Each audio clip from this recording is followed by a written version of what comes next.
उदयपुर शहर अब बढ़ रहा है अमन चैन की तरफ।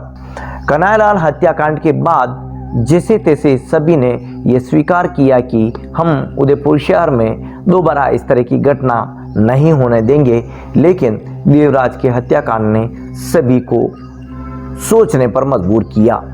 इस घटनाक्रम के दौरान शहर के विभिन्न इलाकों में सुरक्षा व्यवस्था तो देखी गई, लेकिन इस घटना के समाप्ति के बाद एक दिन बाद ही उदयपुर शहर के गुजराती मोची समाज परिवार के आराध्य देव की एक घटना ऐसी भी देखी गई कि यहाँ सांवलिया जी मंदिर के बाहर किसी ने नॉनवेज बिरयानी लाकर डाल दी। इस घटना की पुष्टि करवाने से पहले तक जो कुछ हंगामा हुआ और इसी को लेकर राष्ट्र न्यूज़ के धर्मचक्र में हम संत समाज से यही सवाल करने जा रहे हैं कि देश के जब प्रमुख मंदिरों में सुरक्षा व्यवस्था साल भर देखी जाती है, तो ऐसे में उदयपुर शहर में विभिन्न घटनाक्रम के दौरान यही सुरक्षा व्यवस्था यदि मंदिरों के बाहर भी रहे तो किसी भी अप्रिय घटना से ही बचा जा सकता है। हमारे साथ महंत इंद्रदेव जी महाराज जुड़ेंगे जो कि सर्व संप्रदाय से ताल्लुकात रखते हैं। महंत नारायण दास जी भी हमारे साथ जुड़ेंगे। सभी के बारी बारी से आज एक एक सवाल में हम जानकारी लेंगे, लेकिन सवाल बड़ा यही है कि मस्जिदों के बाहर यदि सुरक्षा व्यवस्था तो मंदिरों के बाहर क्यों नहीं। सरकार को भी इसी सवाल पर मंथन जरूर करना चाहिए। जानते हैं हम इस सेगमेंट में। आप जरूर देखिए धर्मचक्र और इस सवाल पर आपका क्या रिएक्शन है यह भी हमें हमारे कमेंट बॉक्स में दीजिए। तो शुरुआत करते हैं इस मुद्दे पर।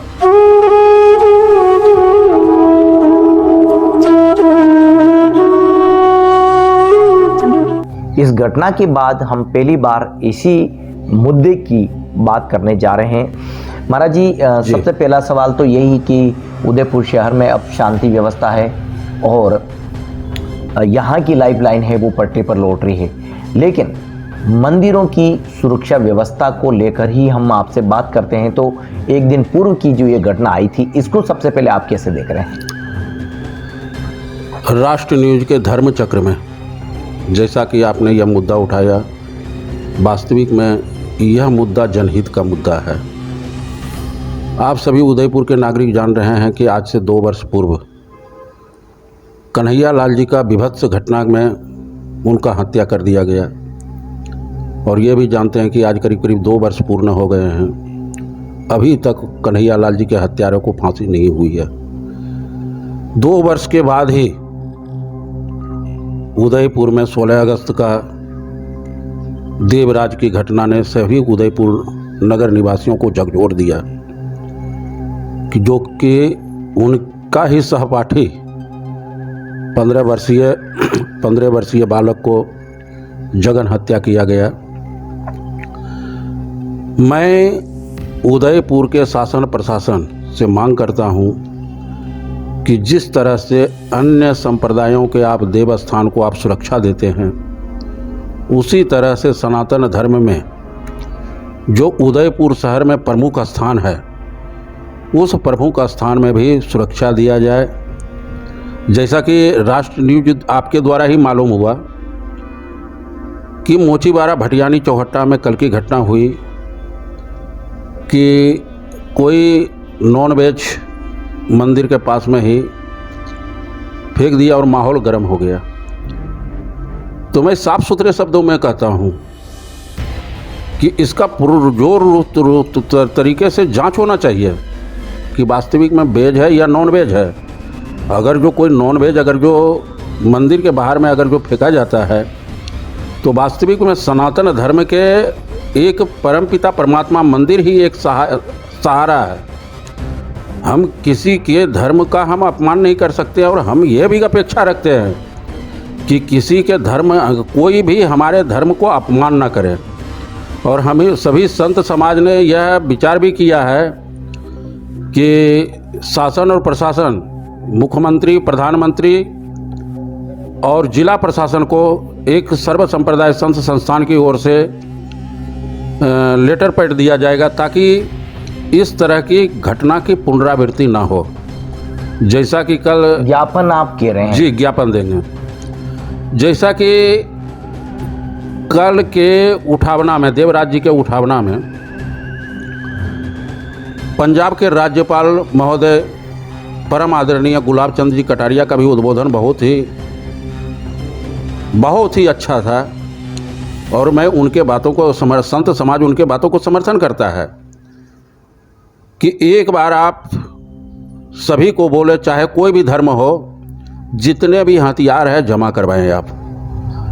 और अगर जो स्वतः वो हथियार जमा करवा रहे हैं ठीक है, अन्यथा चाहे कोई भी धर्म हो, सभी धर्मों के लिए बराबर है कि कोई भी अवैध रूप से हथियार नहीं रख सकता है।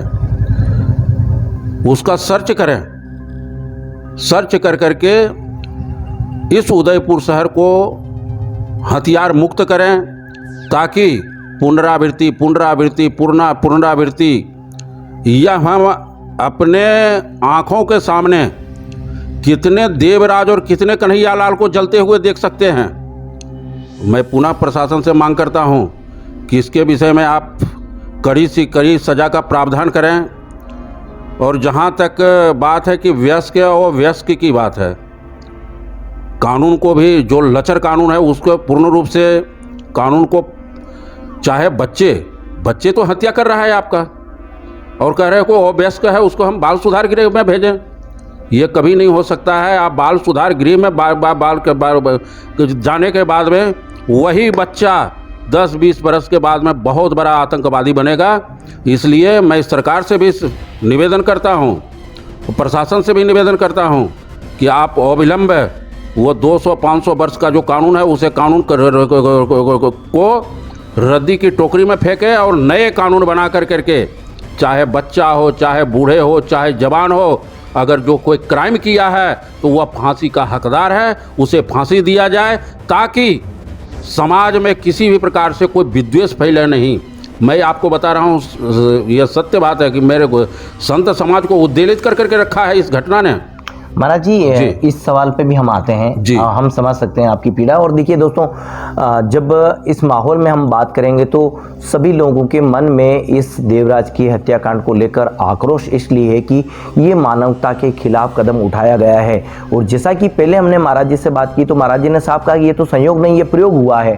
तो महाराज जी जिस तरह से इस बात को कह रहे हैं, ऐसे में यहाँ सभी को आक्रोश है। लेकिन अगर हम सुरक्षा के मुद्दे पर बात करते हैं तो ये जो देवालय हैं इनकी सुरक्षा के मुद्दे पर क्या बात होनी चाहिए, अभी ये सबसे बड़ा सवाल है जी। देवालय के सुरक्षा के विषय में जैसा कि मैं यह भी समझता हूं कि हर पुलिस हर देवालय के बाहर में 2-4-5 गश्ते लगा कर, प्रमुख मंदिरों की बात प्रमुख जहां भी प्रमुख मंदिर है वहां पर प्रशासन के द्वारा सुरक्षा तो बिल्कुल दिया जाना चाहिए ताकि किसी भी प्रकार से अनहोनी घटना ना हो जी। अगर जो इस तरह से कि जैसे कि कल की ही मुद्दा आपने बताया था कि मोचीबाड़ा में इस तरह से घटना हुई और इस तरह से घटना होने के बाद अफवाह हो या कुछ भी हो तो इस तरह से अफवाह ना फैले। जैसा कि बहुत भयावह विभत्स घटना थी और प्रशासन को चाहिए था कि उस क्षेत्र में पुख्ता इंतजाम करना चाहिए सुरक्षा का। जी महाराज जी के पास हम फिर आएंगे। एक बार नारायण जी महाराज साहब से बात करते हैं। महन जी, नारायण जी क्या कहते हैं इस मुद्दे पर?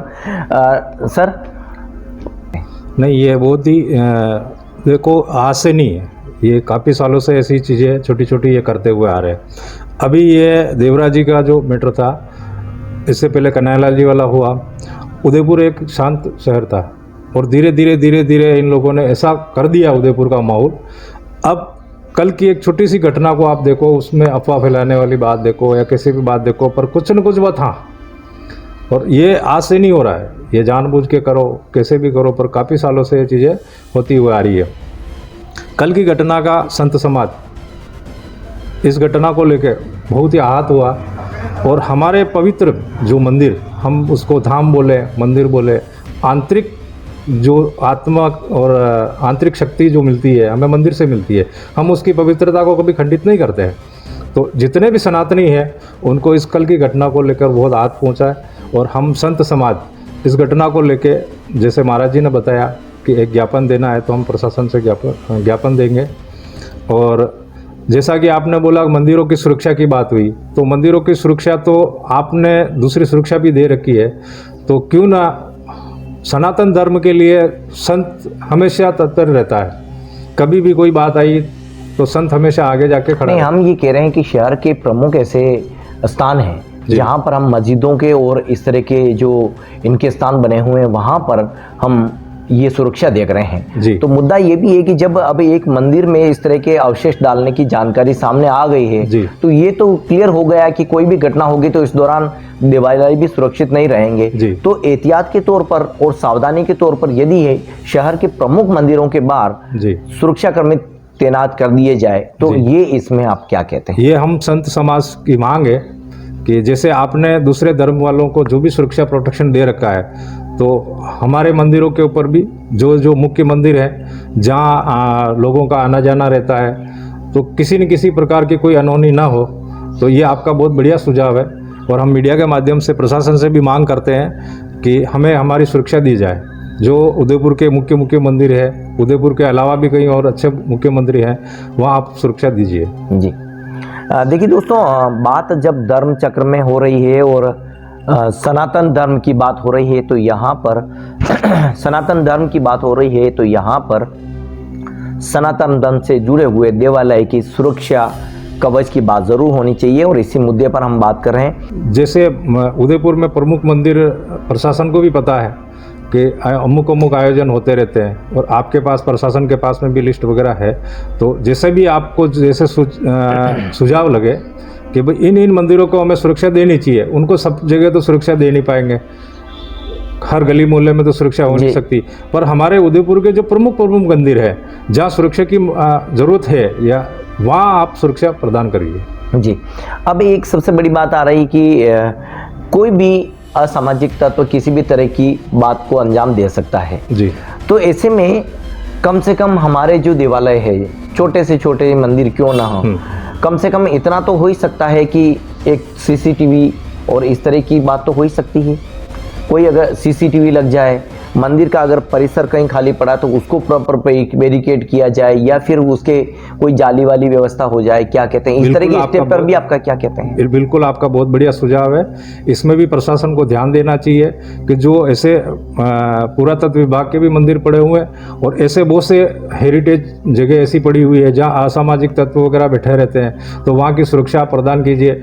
कुछ नहीं हो तो वहाँ के लोकल गार्ड लगा के भी आप वहाँ की सुरक्षा प्रदान करवा सकते हैं और अगर ऐसा होगा तो सनातनियों के लिए और हमारे लिए बहुत बढ़िया होगा। दीपावली होली तक का जो क्रम है हम देखते हैं तो मंदिरों में लगभग उत्सव का माहौल रहता है। ऐसे में आप सबसे पहले तो किस तरह का ज्ञापन आप देंगे और प्रशासन की तरफ से क्या मांग ठोस रूप में अपनी रखेंगे मंदिरों में सुरक्षा को लेकर? जैसा तो सर्वप्रथम राष्ट्र न्यूज रमेश जी आपके माध्यम से यह प्रश्न जो था वास्तविक में कि अभी के समय में सीसीटीवी कैमरा जी, प्रमुख मंदिर हो या छोटे मंदिर हो, सीसीटीवी कैमरा और वो भी राज्य सरकार की ओर से व्यवस्था करना चाहिए। क्योंकि सीसीटीवी कैमरा से अगर जो किसी भी प्रकार से कोई उत्पाद करता है तो उसमें रिकॉर्ड हो जाता है। और सीसीटीवी कैमरा ऐसा भी हो कि जैसे आए दिन मैं देखते रहता हूँ समाचार पत्रों में, टीवी के द्वारा कि सीसीटीवी कैमरा लगा दिया जाता है लेकिन उसका कोई देख रेख करने वाला नहीं है। सीसीटीवी कैमरा तो उदयपुर शहर के हर गली नुक्कड़ चौराहे पर जहां आवागमन हो वहां सीसीटीवी कैमरा लगा करके मॉनिटरिंग करना चाहिए। जैसा कि मैं यह देवराज जी की घटना जो हुई, वास्तविक में संत समाज प्रशासन को बहुत बहुत धन्यवाद देता और आभार करता है कि आप अपनी सूझबूझ के द्वारा इस देवराज जी की घटना को बहुत ही शांतिपूर्ण तरीके से आपने निपटाया। और मैं प्रशासन को, संत समाज हाथ जोड़ करके प्रार्थना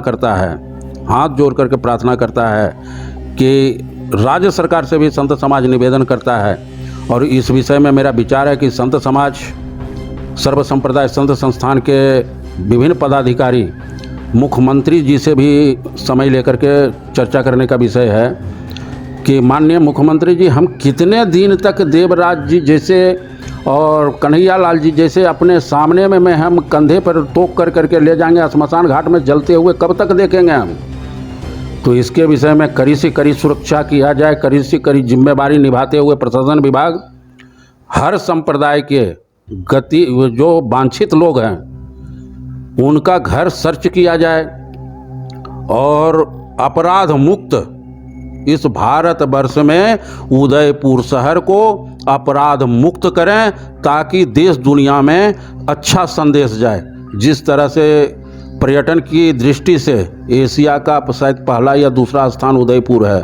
आप देख रहे हैं कन्हैया लाल जी की घटना का और यह घटना का कई टूरिस्ट जो आने वाले थे वो टूरिस्ट कैंसिल करवा करके नहीं आए। होटल इंडस्ट्री के लिए भारी नुकसान है, इकोनॉमिक के लिए भारी नुकसान है। इस पूरी घटना को लेकर के आप कितने आहत हुए? यदि मैं इस घटना को एक संत समाज के तौर पर आपसे बात करूं तो रमेश जी, शब्दों में तो इसको बयान नहीं किया जाता है। एक संत का तो निर्मल मन होता है, पर सनातनी जितने भी है इतने हाथ हुए इस घटना को देख के। एक 15 साल के बच्चे ने किसका क्या बिगाड़ा था। अब उस घटना को लेके ठीक है, देर सवेर जो भी है सीख मिलती है, समझ मिलती है, इसको ही सबक लेके आगे चले। और मैं संत समाज से भी आपके माध्यम से सबसे आह्वान करना चाहता हूँ कि अब समय आ गया है संगठित होने का। जातियों में, टुकड़ों में, इनमें बंटने का समय नहीं है। सनातन आज यहाँ नहीं, बांग्लादेश का भी हाल, पाकिस्तान का पहले हो चुका है, और विश्व के अंदर एक ही देश ऐसा है जो हिंदुस्तानी है सनातनों का। और अगर यहाँ नहीं होगा तो फिर कहाँ होगा। तो आज सनातनों जहाँ पे भी सनातन है और सनातनियों के लिए संत ही सबसे आगे है। आज हमारे अलग अलग अखाड़े, अलग अलग संप्रदाय बने हुए हैं, पर जब सनातन की बात आती है तो हम सब एक हैं। ये मुट्ठी की उंगलियां 5 अलग अलग होती है, पर जब जरूरत पड़ती है तो मुट्ठी बनती है, तभी ताकत बनती है। तो आपके माध्यम से हम आह्वान करना चाहते हैं सभी सनातन भाइयों से, हमारे संत संप्रदाय से, सभी संतों से कि अब समय आ गया है कि अपनी एकता को दिखाइए आप। और आज ये घटना घटी है, जो पालघर की घटना घटी थी उसमें भी सभी संतों बहुत आहत करने वाली घटना थी, और वो अपने देश में ही घटी। हिंदुस्तान में रहते हुए भी ऐसी घटना घट रही है, तो हम कहाँ जाएंगे। और जैसे आज आपने बोला कि ये मंदिरों के, प्रमुख मंदिरों की जो सुरक्षा की बात आती है, तो समय आ गया है कि कल कोई ऐसा बड़ी अनहोनी ना हो। और आपके माध्यम से हम जनता से भी अपील करना चाहते हैं, कोई अफवाहों पर ध्यान ना दे और अपने विवेक से काम ले। कल की घटना कैसे घटी वो बाद में प्रशासन ने उजागर कर दिया, तो कोई अफवाहों पर ध्यान ना दे। और सनातन धर्म हमेशा रहा, हमेशा रहेगा, और सनातनी हमेशा रहा और हमेशा रहेगा जी। तो देखिए, अब वक्त आ गया है कि हम सभी एकजुट हो जाएं। यूँ तो हम भले ही अलग अलग बात करते हों, लेकिन जब दुखों का पहाड़ टूटता है या संकट आता है तो उस दौरान हम सभी एकजुट होकर उसका मुकाबला करते हैं। उदयपुर शहर अब अपनी लाइफलाइन की तरफ लगातार बढ़ रहा है। अमन चैन की बात लगातार की जा रही है, लेकिन एक बड़ा मुद्दा यही है कि जिस तरह से प्रमुख मंदिरों की बात करें तो यहाँ पर भी सुरक्षा व्यवस्था ज़रूर की जानी चाहिए। और इसी पर संत समाज का ये साफ रिएक्शन है कि यहाँ ऐसी व्यवस्था होगी तो कभी भी और कोई अप्रिय घटना नहीं होगी। और इस घटना का जिक्र आज हमें इसलिए करना पड़ रहा है क्योंकि एक दिन पूर्व उदयपुर शहर के मोचीवाड़ा इलाके में गुजराती मोची परिवार के आराध्य देव सांवलिया जी मंदिर के ठीक बाहर जो नॉनवेज बिरयानी फेंकी गई, उसके बाद ही यह सवाल आया है और इसी के लिए हमने संतों से राय जानी है। सभी को एक समानता से, सुरक्षा की दृष्टि से देखा जाना जरूर चाहिए और सरकार को इस मुद्दे पर ज़रूर अपना ध्यान आकर्षण करना चाहिए। राष्ट्र न्यूज़ के धर्म चक्र में आज महाराज जी ने वक्त दिया, उसके लिए बहुत बहुत धन्यवाद। दोस्तों, आप इस मुद्दे को लेकर क्या सोचते हैं, अपनी राय ज़रूर दीजिए, क्योंकि हम भारत में रहते हैं और सुरक्षा भी एक समान ही होना चाहिए। धन्यवाद।